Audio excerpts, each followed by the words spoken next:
Niteka n'umunezero ntangere vyo gusubira kubana namwe banywanyi bacu mubana natwe mu makuru n'ibiganiro vya misi yose tubandanya gushikiriza kuri nombonesha kure yacu kandi yanyu Muhuza TV. Uyu numwe tugiye kubageza ko amakuru biriko biravugwa bigezwe ko muri kano kanya nga mu gihugu c'u Burundi. Na makuru tuza kugaruka kuri vyinshi bitandukanye cyane ko mpinduka zabaye zakozwe n'umukuru w'igihugu ndetse n'ibindi vyinshi biriko biravugwa mu bisata bitandukanye nimwe ca politike ndetse n'igisata c'umutekano.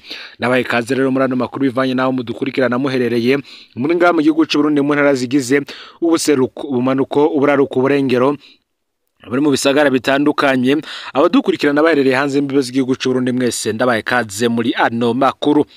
Reka ano makuru yacu tuyatanguriye kuri aka kane mbere yuko twinjira mu makuru nyezina. Abantu benshi bariko baratwandikira ko bumvise Nyamugigima isaha 9:38 abari ibujumbura bari kuvuga ko bayumvise cyane. Abahinga babikurikirana bakavuga ko iyo Nyamugigima yari ku rugero rwa 5.1 abandi kuri 4.6 ku gipimo bita Echelle de Riche. Nyamugigima ibikaze ku buryo yumvikana rwose ariko nta vyinshi yonona. Ese mwebwaho muri icoba hari icoba cononekaye, ese mwavyifashemwe gute? Reka dusubire inyuma gato muri kahise kera basokuru baragendereza bakavuga ko Nyamugigima isema umwami. Hari umushikiranganje yitwa Margarite Bukuru yigeze gushinga intahe y'ivyabaye mu nama nshikiranganje ya nyuma ya President Melchior Ndadaye akaba ari kwigenekerezo ya 20 gitugutu umwaka w'1993. Bari mu nama bagiye bumva Nyamugigima. Hanyuma abari mu nama bararabana baca baratwenga baratebura babitwenga bibukanye ivy'abarundi bavuga kuri Nyamugigima. Ariko cari gihe hari hasanzwe ibihuha vyinshi cyane vyavuga kudeta.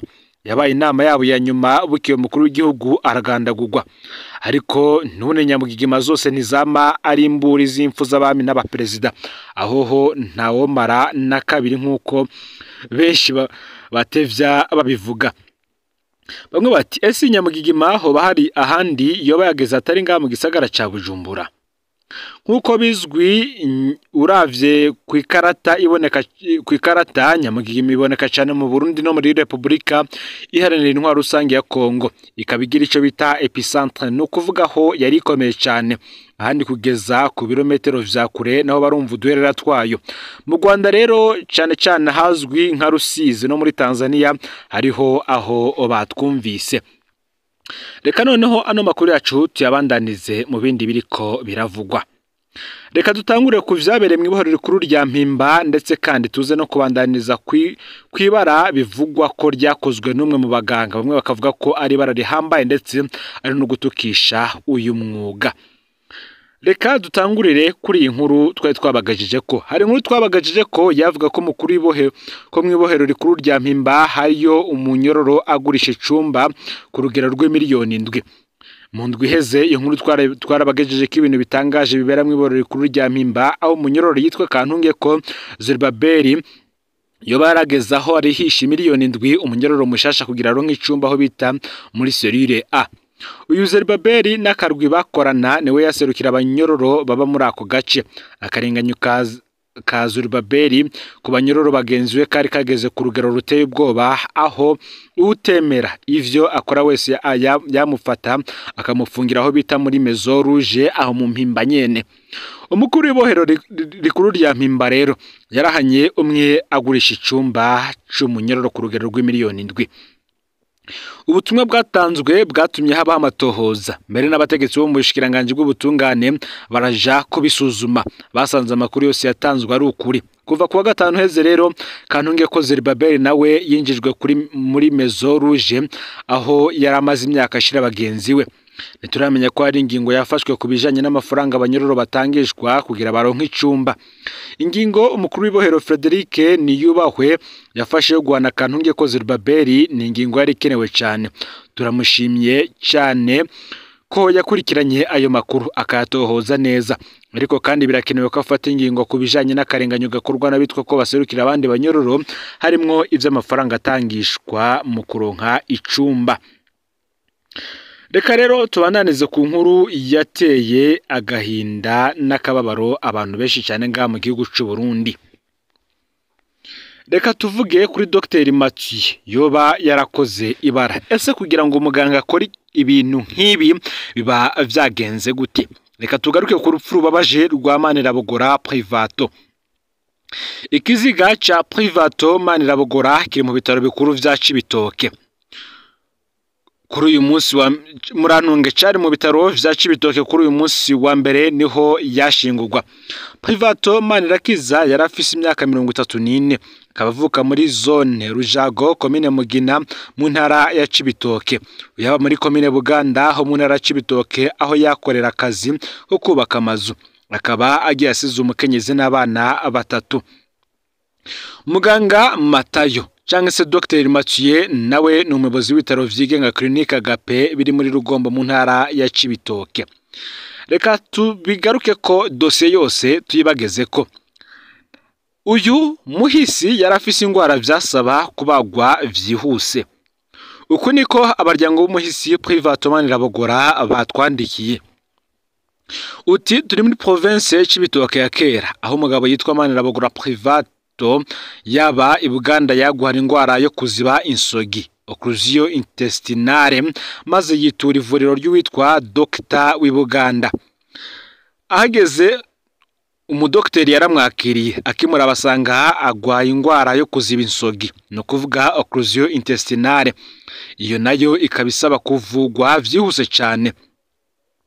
Uwo muganga yaragerageje kwirukira umugwayi kuko Murantunge kuko kwivuririwe yabona ko bitokunda ko amutabara vyihuse mu gihe bisaba ko iyo ngwara ivugwa bitarenze isaha imwe. Niko guca rero abona ko yo murungika vyihuse kwivuriro aca telefona Dr Mathieu atwara ivuriro Clinique Agape ryo mu Rugombo yegukira umushinga amateka Justin abenshi bazi ku izina rya Rubasa.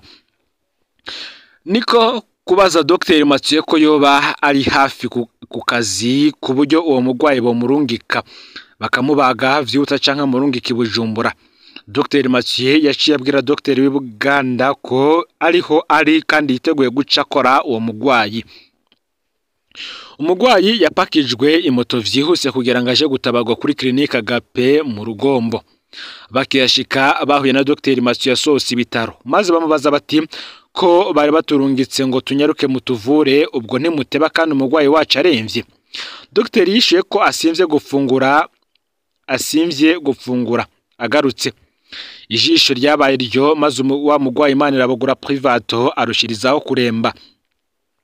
Ikibero cha Dr Mathieu reka tukigaruke kuko ari naco abantu benshi bariko baribaza ko inyuma y'isanka zitatu Dr atagarutse bahavuye batelefona Dr yabarungitse bamubwira ko yabakoreye ikosa kubarungika aho badashobora kubakira vyihuta. Niko gutelefona Dr Mathieu mu Rugombo amubaza ikibazo cabaye kashatse kumuteranya n'umugwayi yarungitse. Dr Mathieu aha yabandanije kwica amatwi bene umugwayi bahava batelefona umushinga amateka Rubasa bamusaba ko yobabwira Dr akora kuri clinique yiwe akanyaruka kubatabara ubona ko umugwayi wabo yarageze abicane. Wa mushinga amateka niko gutelefona Dr Mathieu amubaza impamvu umugwayi aremvye agira apfira kuri clinique ariko hakabura umudokteri n'umwe yomwakira mu gihe hari abadokteri benshi. Acumva ko bigeze hejuru Dr Mathieu yaciye aza ashikira hamwe ari umugwayi. Privato Manirabogora atangura kumuryagagura ahoga ni mwijoro amutuka ngo kubicishije ku marezo sosiye vyose uravyishe ngo umunwa muremure ukoresheje nuheze ubikore.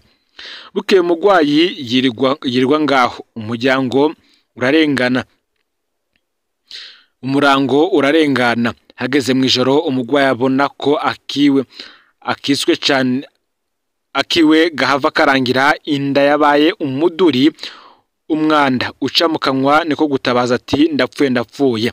Dr Mathieu yaciye aza ngo ejo muzinduke mu manuka Bujumbura.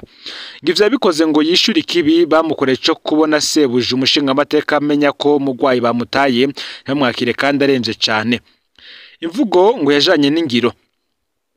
Umugwayi ageze ku kanyuma aho bwari bukeye ku munsi ugira kabiri abagwariye aho bose barumiwe bumiwe barengewe n'induru y'umugwayi niko guhabwa transfer ngo namanuke i Bujumbura. Ivyo vyakozwe kuko babona ko umugwayi agira hava acikana, baca batanga transfer ngo nagende ku bitaro bikuru vya Cibitoke ngo baheze bamujane muri ambulance i Bujumbura. Akivaho yerekezwa ku bitaro vya Cibitoke yaciye acikana atanagezeyo, ngo ubundi aho n'ahantu hagendwa iminota 10 gusa. Privato Manirabogora yarungitswe kuri clinique Agape mu Rugombo ku munsi wa gatandatu igenekerezo 19 ku kwezi kw'indwi uyu mwaka wa 2025 isaha 12. Iryo joro ryose rirahera, buraca igenekerezo ya 20 ku kwezi kw'indwi umurango wose urahera, hajamwe ijoro irindi rirahera. Ku munsi wa mbere rero igenekerezo ya 21 mu kakaro uyu mwaka isaha 11 z'igitondo niho batanga transfer ngo bamujane, ahavuye ubwo nyene acarapfa.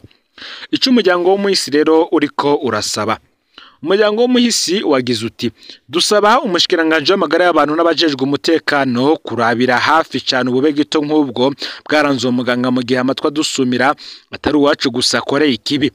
Hari n'imyidogo y'abandi bagomba bafatwa gutyo. Turasavye ko uyo muganga yokurikiranwa gahanwa n'amategeko yo bagenga umuganga mu gihe yirengagije ivyo yahamagariwe kugeza naho umugwayi ahasiga ubuzima. Ni ibintu bibabaje cyane. Abaganga mwatoranye ibanga rigoye kandi ryiteka, turabakunda kandi turabubaha, turabasavye mugumana umutima w'ibanga rihambaye ryunganira umuremyi wa twese. Turazi ko muri mwo benshi b'intungane. Turabasavye abaganga babateza urubwa nkuru ntimusubire kubapfukira no kubabikira ibanga, ico bita solidarité négative. Bategetsi namwe turabasavye rwose mukora ibishoboka vyose mutoze vyihuse vyashikiye umuhisi Privato Manirabogora. Nta kiriho cohoza agahinda k'abasigwa na Privato, ariko ubutungane bwo bagabanya amarira. Nimba Dr Mathieu yarakoze akano kamaramaza nabihanirwe kandi yongera atange ibizobera murantungi, yongera atange ibizorereza imfuvyi za Privato Manirabogora.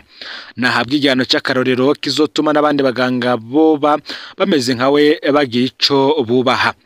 Clinique Agape nayo nyene ntiyera, ivyayikore murantungi ivyayikoreramwo bigakwega runo rupfu nayo nyene irabibazwa, nayo nyene itegezwa gufasha kazoza kabasigwa na Privato Manirabogora.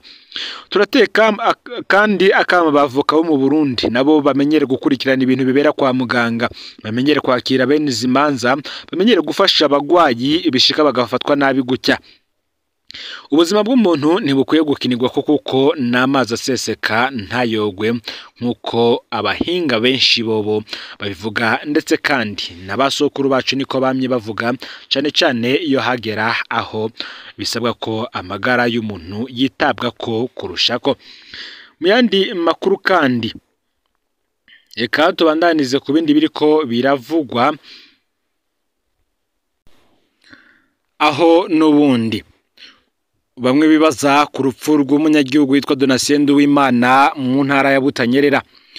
Kuri uno wa mbere igenekerezo ya 28 ku kwezi kw'indwi mwaka wa 2025 ishiramwe Kingo Murundi Freedom ryandikiye keto umukuru w'igihugu Varisito Ndayishimiye basaba ko abo butungane ku rupfu rw'umunyagihugu Donatien Nduwimana wo ku mutumba ya Gasebe y'izone Musebe yi commune Tangara intara ya Butanyerera herutse kwitaba Imana ku igenekerezo ya 18 mu kakaro uyu mwaka mu bitaro bikuru vy'Ingozi nyuma yaho agaruriwe ahuraguwe amahiri ku igenekerezo ya 14 mu kakaro, kuko aho bigeze bimaze kugaragara ko ubutungane bw'Ingozi busa no buriko bwirengagiza ubwo rubanza mu gihe rwategerezwa kuba urwikibiriraho.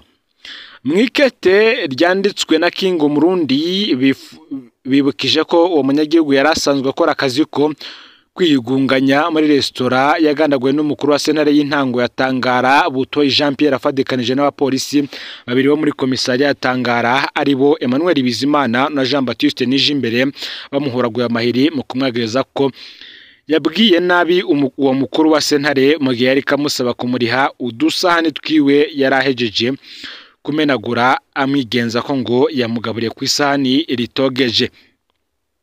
Abo bose uko ari batatu barafashwe barapfungwa, ariko abacamanza baranse guca urwo rubanza mu gihe rwategerezwa kuba ikibiriraho nk'uko amategeko y'igihugu abitegekanya. Ugiye kuraba rero bigaragaza ko abacamanza bariko bakingira uwo mugenzi wabo n'abo bapolisi. Ivyo navyo bikaba biri mu rukurikirane rw'ivyaha vyinshi bitigera bihanwa mu gihugu cacu. Ngaha rero Kingo Murundi yasavye umukuru w'igihugu Nyenicubahiro Evariste Ndayishimiye kugira ico akoze kugira ngo urwo rubanza ruburanishwe vyihuse, kuko uko kudahana bibandanya gucafuza ishusho y'ubutungane n'igihugu c'u Burundi. Ikindi kandi muri Kingo Murundi basavye nuko umukuru w'igihugu yokingira abanyagihugu harimo n'umuryango wo mwisi, kuko batanguye gutega ubwoba bivanye nuko banse guhamba wabo mu gihe hatabonetse ubutungane inyakuri. Ndo rero amakuru yaragezwe ko muri kano kanya ufyende subscribe canke s'abonner niba utari wafyinda ko kugira ngo tuzucikanwe nadushikiriza, usangize kandi n'amakuru bagenzi aho bari hose kugira ngo nabo baje barashikirwa nabiriko biravugwa bigezwe ko yoba mu gisata ca politike, agateka kazi na muntu, imigenderanire n'andi makungu ndetse n'ibindi vyinshi bitandukanye. No Muhuza TV rero Imana bayezagire mu kugwazanya vya misose muriko murakora.